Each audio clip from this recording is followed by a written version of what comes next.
Thank you, Mark. Yeah, I think there's about 45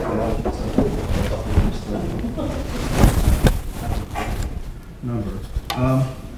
I have the unenviable task today of providing a broad contextual overview of Reconstruction. I have a 50-something page paper here I thought I'd read, but no, I'm not going to do that. What I'm going to try to do, and that is essentially talk you through the major components of Reconstruction. The thing I want you to think about and to remember as I talk about this today is that Reconstruction presented a very real problem to the United States government. And the problem that it presented essentially was the Constitution itself. The whole concept is based upon the will of the people. And Southerners had shown for 4 years, or at least white Southerners had shown for 4 years, that they no longer wanted to be a part of that government. So the question, the conundrum, the problem that Reconstruction presents is how do you reconstruct the Union and bring a people who have essentially warred against the Union, how do you bring them back on a voluntary basis?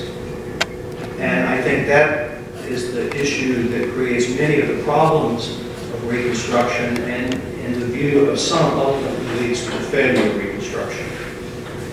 So today we're going to talk about, I guess you could call it the complex character of Reconstruction, and hopefully as you hear other presentations today, this view will help make sense of what you're going to see. And I'm going to do something right now.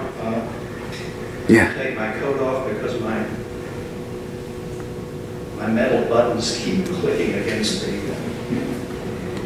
coat.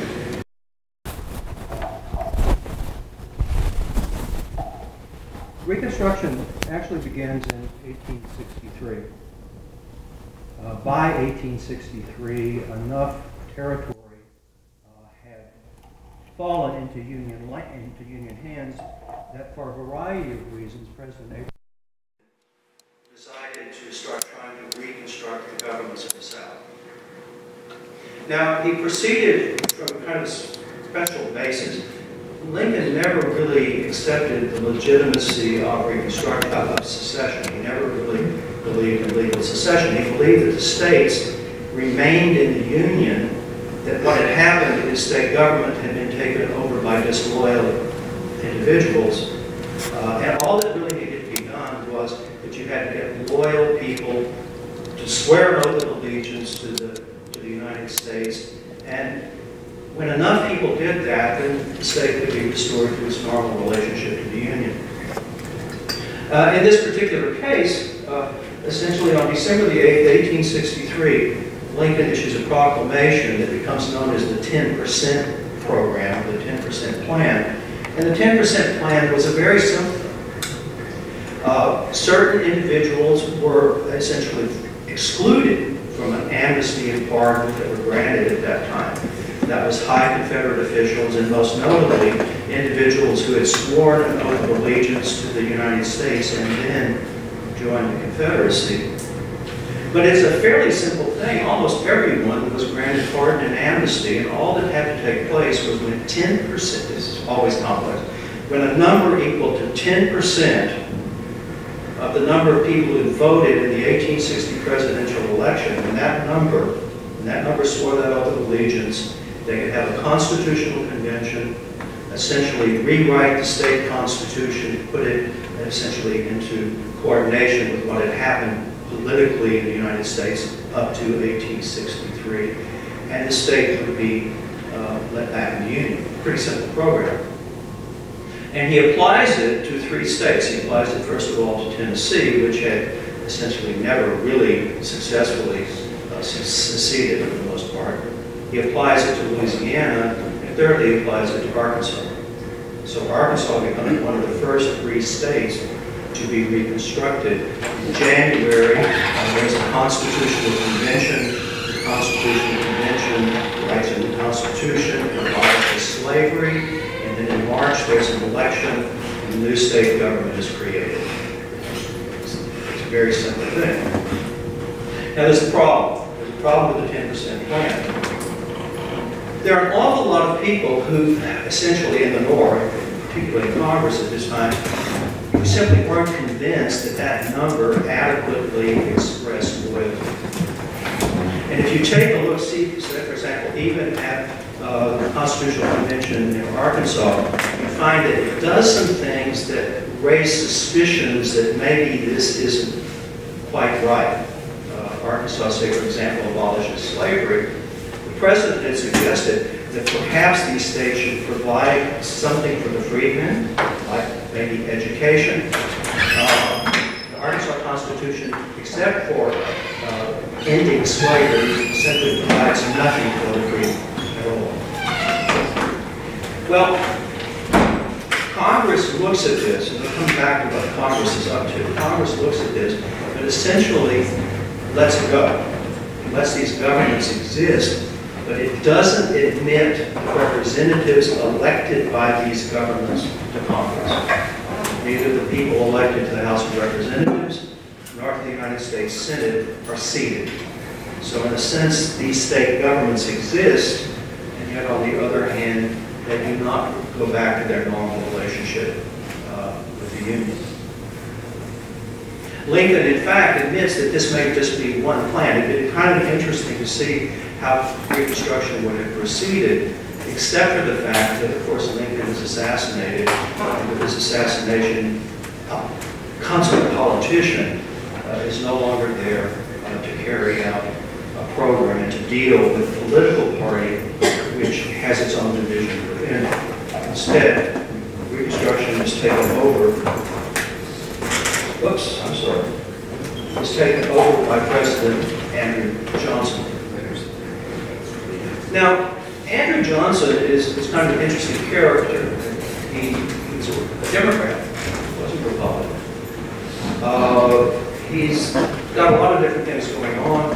He's looking to his own political interests. He begins to think that perhaps playing on the legacy of President Lincoln is going to help him secure the nomination because he wants to be president, wants to get the nomination in 1868. So what he does is he simply adopts Lincoln's plan as his own. Lincoln's plan becomes his plan.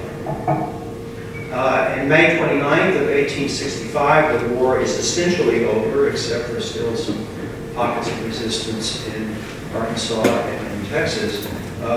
So what he does on May 29th is he issues two proclamations. One is a proclamation of amnesty and pardon. And that essentially is the same amnesty and pardon that Lincoln had given back in December, except he adds one group to that number, and that is if you had $20,000 worth of property in 1860, you were accepted from the pardon and amnesty. Now he does something Lincoln doesn't do, however. He essentially, in all of these cases, high officers, former United States officers, high Confederate officers, former United States officers, all of these people and the $20,000 and more people, he provides that they can be pardoned and receive amnesty if they apply to him for pardon. That's all they have to do. And boy, they start putting in the application. The second part of the proclamations of 1865 has to do. What he does is he sets up a provisional government in North Carolina. And he's going to do this with all the former states except for Louisiana, Tennessee, and so what he's going to do is he's going to set up a provisional government, and they're supposed to then make possible a constitutional convention just like Lincoln intended. The constitutional convention will then rewrite the Constitution, deal with the question of secession and slavery, then elect a new government, and then everything will proceed normally. So, I mean, in a sense, this is a remarkably, I guess you could call it lenient policy toward a group of people who for 4 years have tried to break up the Union. Well, and state after state moves forward and does this. And at this point, let's see what self-reconstruction, what happens. The self-reconstruction of self, and let's see what happens. It's a bloody disaster. The first things that happen is that when the constitutional conventions are elected, people run for positions in the constitutional convention who hadn't even received a pardon. People run for the constitutional convention who say out loud that essentially they will accept emancipation, but that's going to be it with regard to freedmen, with regard to African Americans. A guy named W.C. Dalrymple runs for the Constitutional Convention in Texas, and he says blacks will be essentially nothing as far as he is concerned. He intends to do nothing to recognize their rights. Many of the people who run are ex-Confederates, again, as I said, unpardoned. And then these conventions, when they meet, they debate the most incredible things that if you were a Northerner, you'd have to look at and say, these guys are loyal. Almost all of these conventions spend an inordinate amount of time discussing whether or not secession was really legitimate or not. Was it null and void, or is it just something that didn't work? And most of them kind of embrace something that says, well, it just didn't work. They spend an incredible amount of time on the Confederate war debt. Should it be paid or not? I mean, Andrew Johnson even has to intervene in this eventually and say, it is not going to be paid. But some of the states simply refuse to do that. They say, well, we're going to honor the war debt. Almost all of them accept emancipation.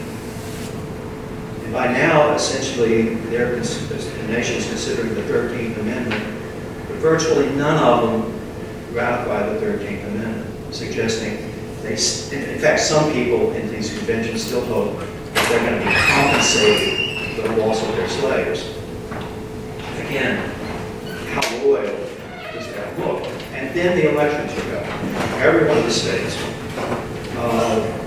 including Texas, including Arkansas, in 1865 and 1866. These elections send even more Confederates to the legislature, many unpardoned. When the Arkansas State Senate meets in 1866, there are 3 unpardoned former Confederate legislators sitting in it. There are 3 Confederate colonels sitting in it, and 1 Confederate brigadier general sitting in it.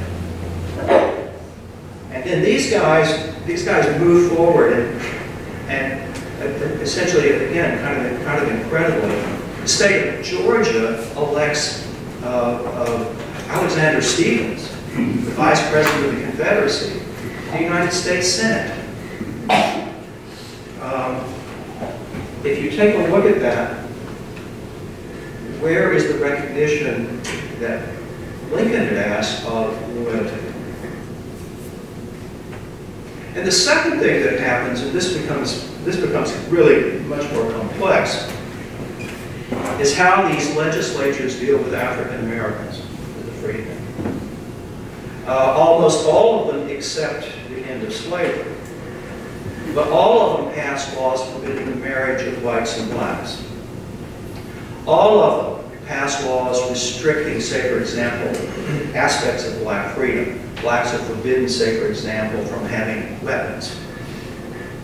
Most of the states pass black codes which require African Americans to have signed labor contracts by the beginning of each year, or at the beginning of each year, or they will be punished under state vagrancy laws, which allow the sheriff to arrest someone who is uncontracted and then put them out to work to pay off their fine, which often would have equated with 1 year's labor. Lincoln had suggested maybe the state should think about educating African Americans. And of course, none of this looked even remotely like that. And for African Americans, life in post-war South, the post-war South, is miserable. It is absolutely, incredibly violent.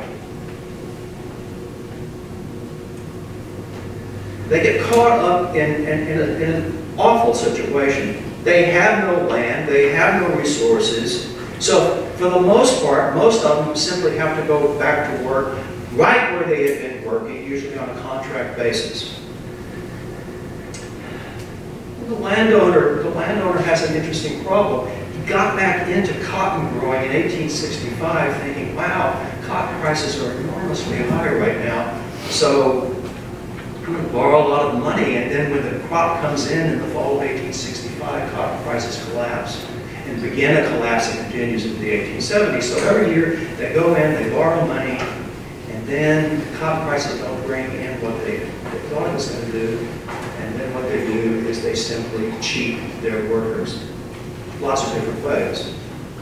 Sometimes they kill them.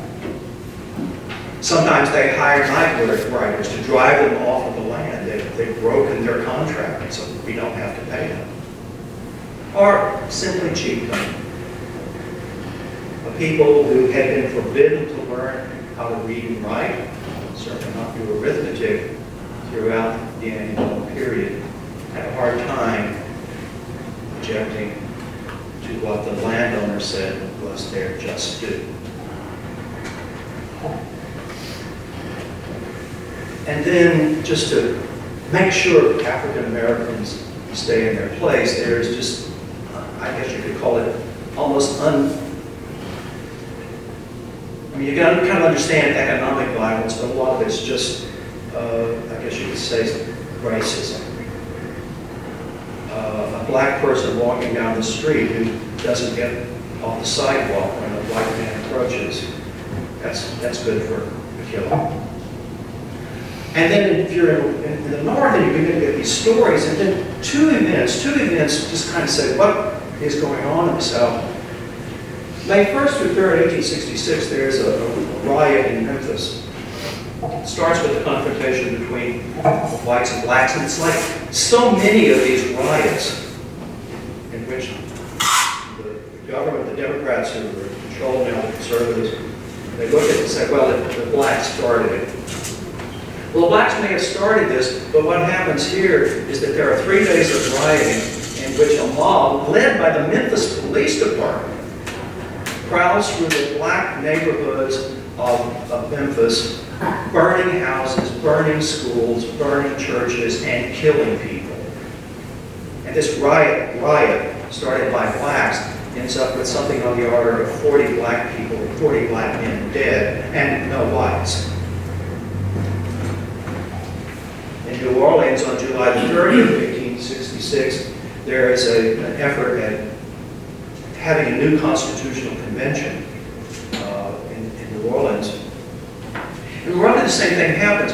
A group of black Civil War veterans march to support that constitutional convention, and they are met in the street by mobs throwing bricks, and the mob includes the New Orleans Police Department, and once again, what takes place is a black riot leads to 40 or 50 black deaths and 2 or 3 whites. In fact, just to show you what this riot does, a prominent minister from Maine who had come south in 1864 to work with the Freedmen school system in New Orleans is in the building where the convention was supposed to meet. He gets a white flag and he comes to the front door waving the white flag, and he's shot down, killed. An image of him waving his white flag appears on the front covers of most of the illustrated magazines in the North within a week. Is this loyal government? Has the South, in a sense, reconstructed itself in a way acceptable to the North?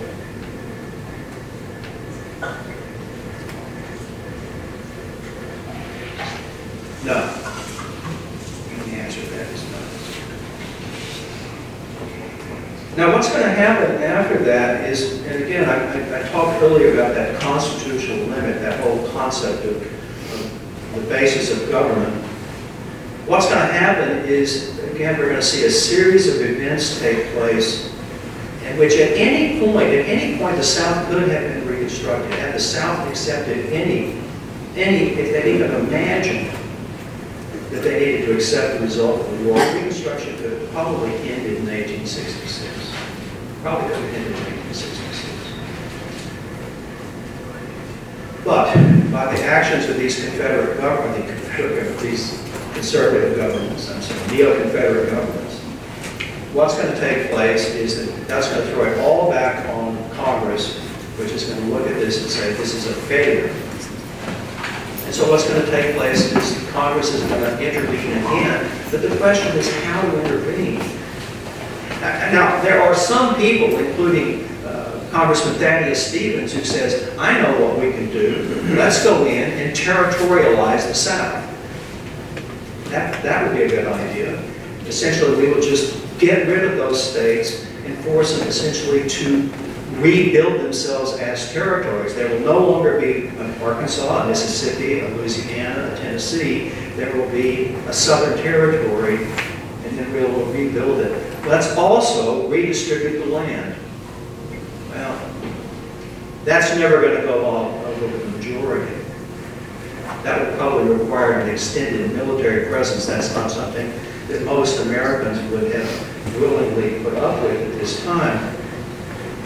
But they are concerned, and you can see it even in 1864, after Lincoln's 10% plan. The majority in Congress on July 2nd, 1864, passes something called the Wade-Davis bill, which essentially says, okay, we'll accept the idea that President Lincoln has put forward here as to the loyalty, but we want to see 50% sign an oath of allegiance before we proceed. 50% need to do that. And Lincoln said, well, that's an interesting idea, but then what Lincoln does is he simply vetoes it. It's passed on the last day of the congressional session, so he puts it in his pocket. He doesn't sign it. He uses a pocket veto on it. What to do? As state after state shows its unwillingness, in a sense, to behave in a way. Congress begins to look for kind of, well, what's the least we can do? March and April of 1866, March and April of 1866, the majority in Congress passes two bills which then say, well, this is what we need to do. This is the next step.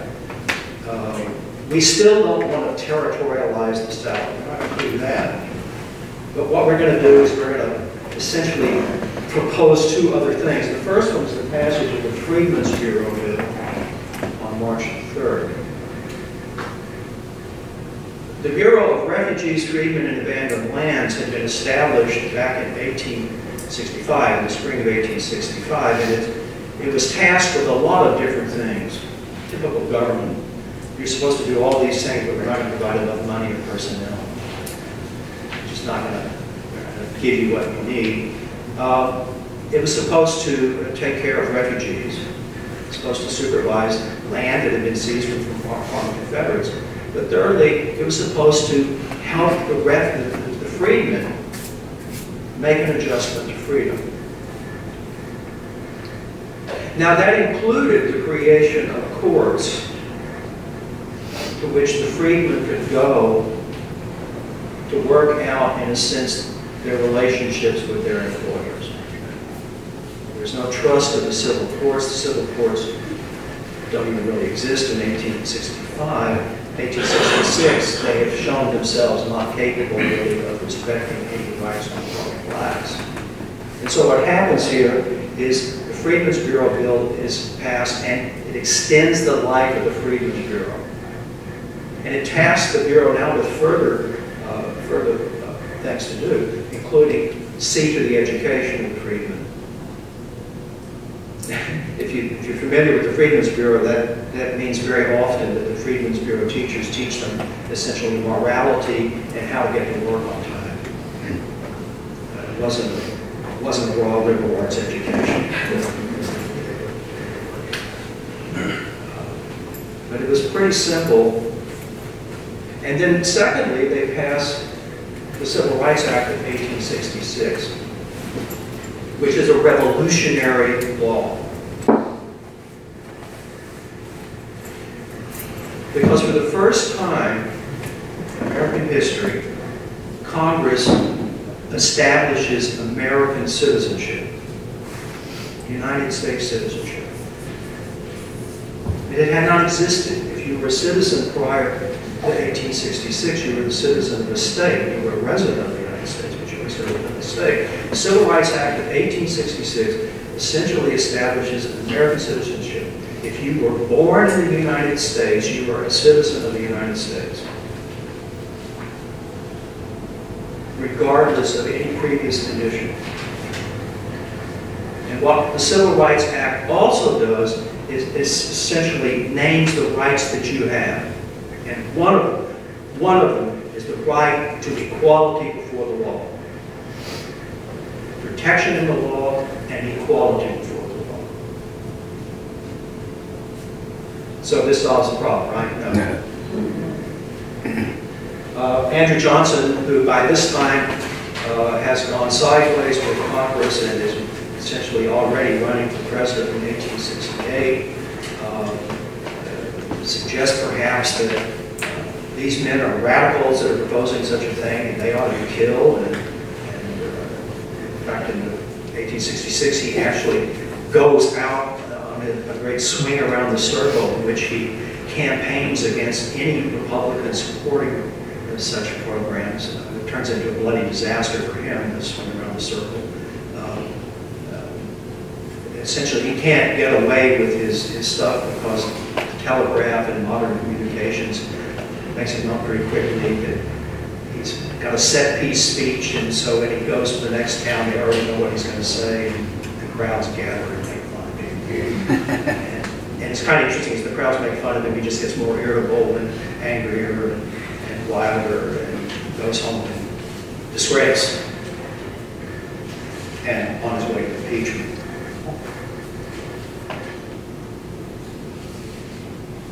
Johnson vetoes them, and as a result of that, in fact, it's not until July that the Civil Rights Act is going to be passed, but both of those are going to be passed overwhelmingly over its veto. And in fact, the one thing Johnson does accomplish at this point is that Republicans in Congress now moved to change the Civil Rights Act of 1866 to the 14th Amendment to the Constitution of the United States, so that a future Congress or a future legislature can't override. Well, the 14th Amendment essentially sets forward rights of citizenship. And interestingly enough, also intimates that it might be a good idea to enfranchise African Americans, because it includes a provision that suggests that your representation will be reduced in Congress proportional to any people, any group of people that you disfranchise. It's never really, no one ever does anything with that. But that's why, and then Congress starts moving that forward in state legislatures. It passes it quite readily.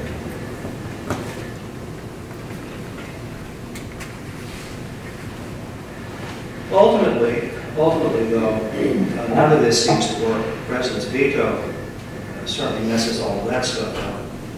And ultimately what's going to take place is that then in the spring of 1867, Congress is going to finally take relatively decisive steps to put forward this agenda of recognition of equal rights among American citizens.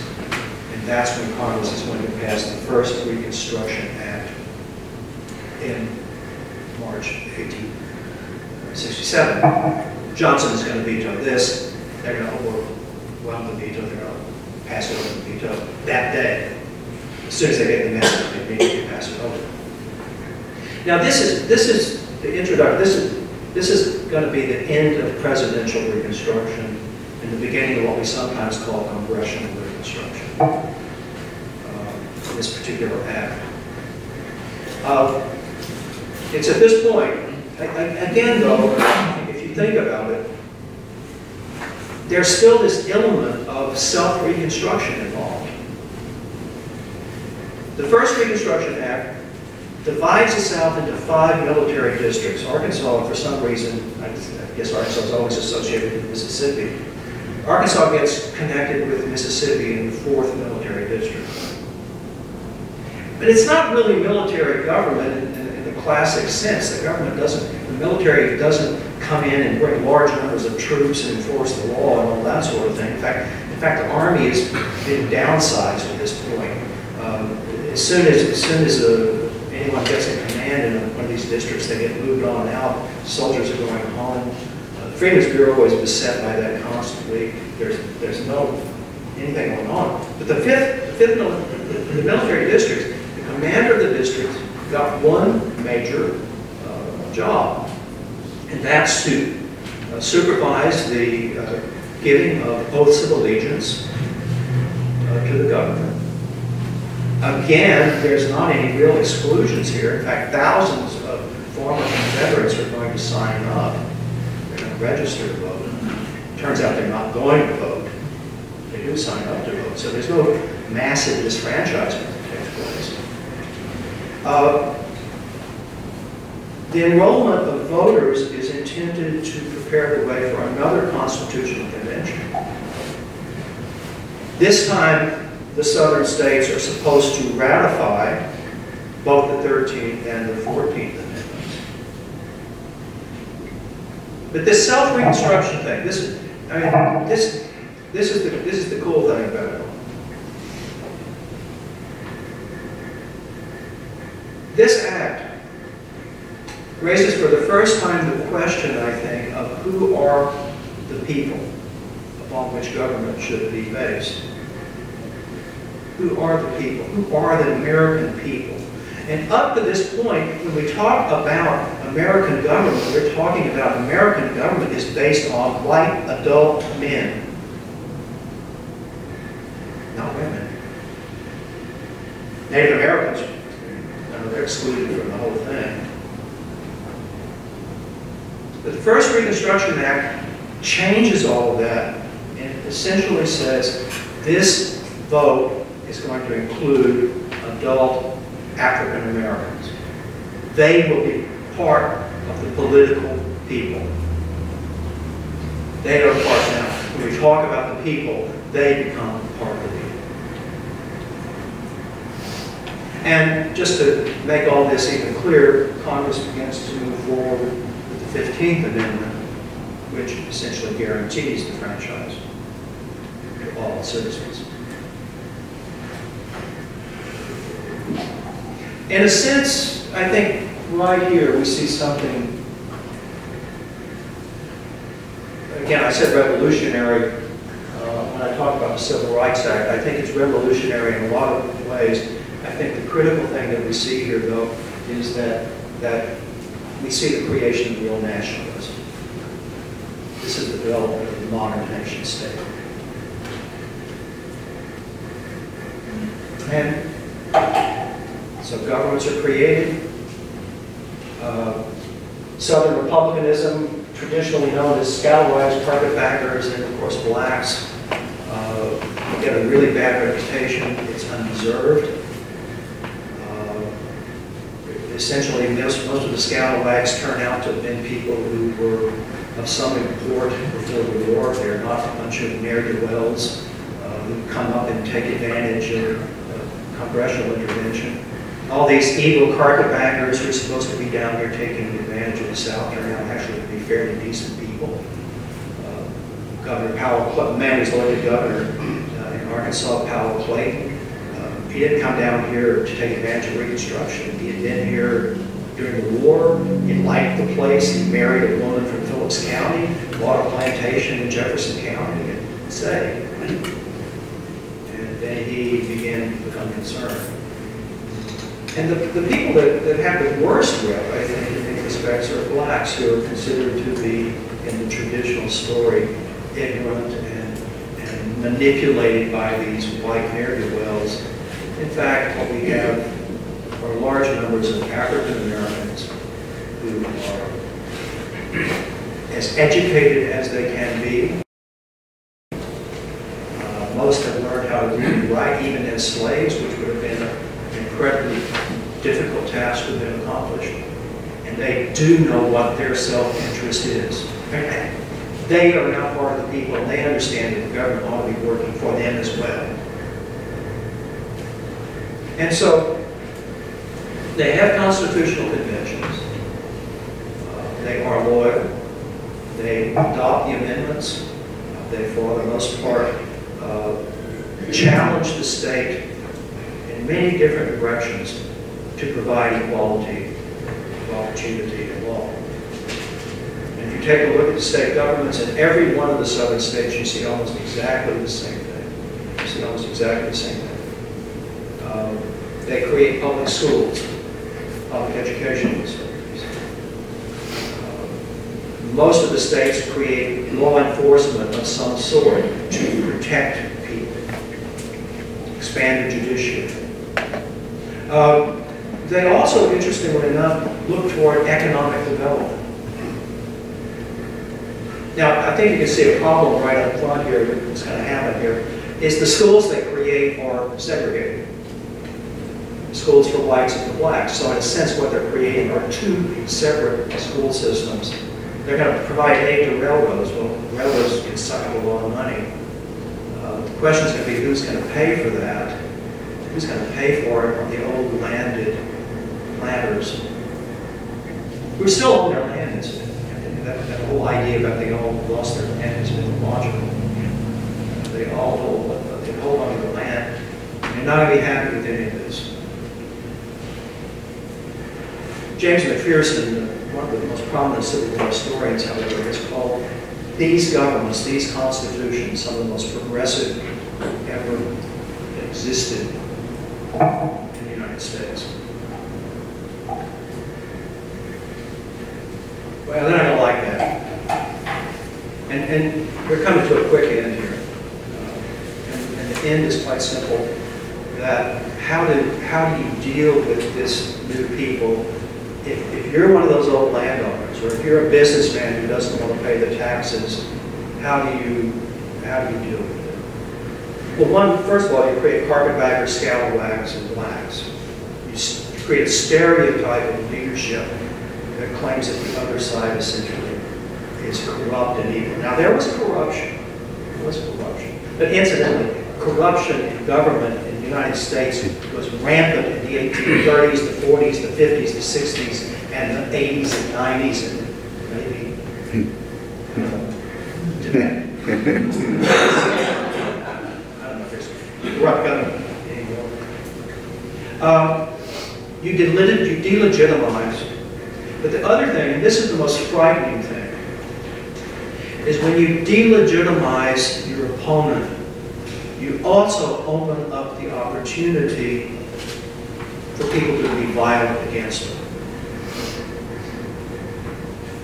In fact, in 1868, it is probably the National Democratic Party that is alone responsible for the spread of this organization known as the Ku Klux Klan in an effort at suppressing black voting in the South in order that Ulysses S. Grant would be defeated by the Democratic candidate in the presidential election. And it works. It works. Georgia becomes the place where the Klan is most active throughout this period, although it shows up in almost every southern state. Some of them maybe we'll talk about taking place in Arkansas. And in places in Georgia, say for example, where 5,000 or 6,000 African Americans had voted in the constitutional elections, 5 vote in the presidential election of 1868. It works. Democrats essentially, in a variety of ways, Democratic leadership uses outright violence, intimidation, and other ways to fight the radical Republican governments, the, whatever you want to call them, these Republican governments, through the rest of Reconstruction. And the question becomes one of, if you're a Northerner, what do you do? Most states will be encouraged to create either police forces or state militia, which the federal government can sometimes arm. In 1870, Congress will pass an enforcement act, followed in 1871 by the Ku Klux Act. It'll put the Army into some places, rounding up Ku Kluxers and white liners and the others. But the courts are reluctant to prosecute these guys. South Carolina, thousands of men are arrested as Ku Klux Klan's supporters. Almost none of them were prosecuted. In the end, Charles Sumner is going to manage to get a Civil Rights Act passed in 1875, guaranteeing, if you will, equality of access to public places. The Supreme Court's going to rule that in the Constitution. And in the end, what's going to happen is, in the face of this conflict, it's going to go away. It's a complex problem. We can't explain it fully. Some people have suggested that the North never was really fully committed to trying to secure rights for blacks. Lack of real commitment. In 1873, the North is beset by massive economic panic and depression, so maybe we don't need to be bothering ourselves with the South. The North is beginning to have large numbers of immigrants who are considered undesirable, and maybe our problem in the North with the immigrants is the same as white Southerners in the South with blacks, so maybe we shouldn't do anything. The Supreme Court becomes increasingly conservative. The so-called civil rights cases, the Civil Rights Act of 1875 is ruled unconstitutional. In some ways, I think the best statement I've ever seen about what happened in the Washington National Republic. And essentially says the Negro question, with all its complications, and the reconstruction of the Southern states with all its interminable embroilments, have lost much of the power they once wielded. In a sense, self-reconstruction on the part of the South leads to ultimately a self-reconstruction in which the old landowners have restored their power. They may be different in some ways. They have other interests at this point. A lot of the old ones are dead. The same sort of landed commercial interests that controlled the South in 1860 have reconstructed themselves in the South in 1877. Thank you.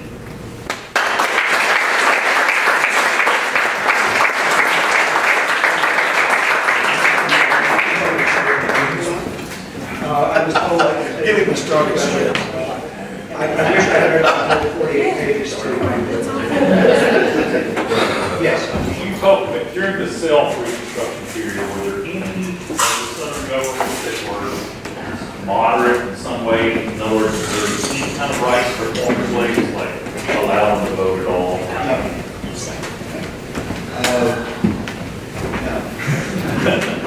That's the answer to the question. No. It's pretty clear that that's just not something, that's not going to happen. And it probably wouldn't have even had to happen if at some point they simply tried to assure blacks protection in their other rights, like trial by jury, right on property.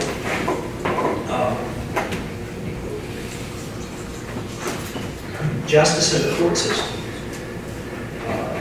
If any of that had happened, the whole thing would have maybe taken a different course. But it doesn't. In other words, it's kind of like history. History is flowing a certain way. History is flowing toward equality of opportunity and equal rights. And if someone throws a rock in it, the stream goes a slightly different way. And then Andrew Johnson throws a rock in it. Neo-Confederate legislatures throw a rock in it. So it goes in different ways altogether. Yes? With the passage of the 14th Amendment, how was Andrew Johnson still allowed to be president? I'm sorry, say that again. With the passage of the 14th Amendment, how was Johnson allowed to still be president? Well, they try to get him out. But they don't get him on the 14th Amendment. They also passed a couple of other laws. One of them, I have to think of it, that limits the president's executive authority. One of them was that it forbade him from removing the general of the armies. And he tries to do that. And they also passed a law forbidding him from removing any of his cabinet members without congressional approval. He tries to remove the Secretary of State, and they get him on that. They don't convict him. But they tie him up really for impeachment's a wonderful tool. You don't ever have to convict him. But what you do is you tie them up politically so they can't focus on anything else. I think you kind of saw that in the Clinton administration. That they never convicted him. But if you keep them tied up, keep the lawyers there, it's an old tool. And in Reconstruction, one of the common tools that, for example, Democrats have been using as Republicans is impeachment. Or better yet, especially with black people,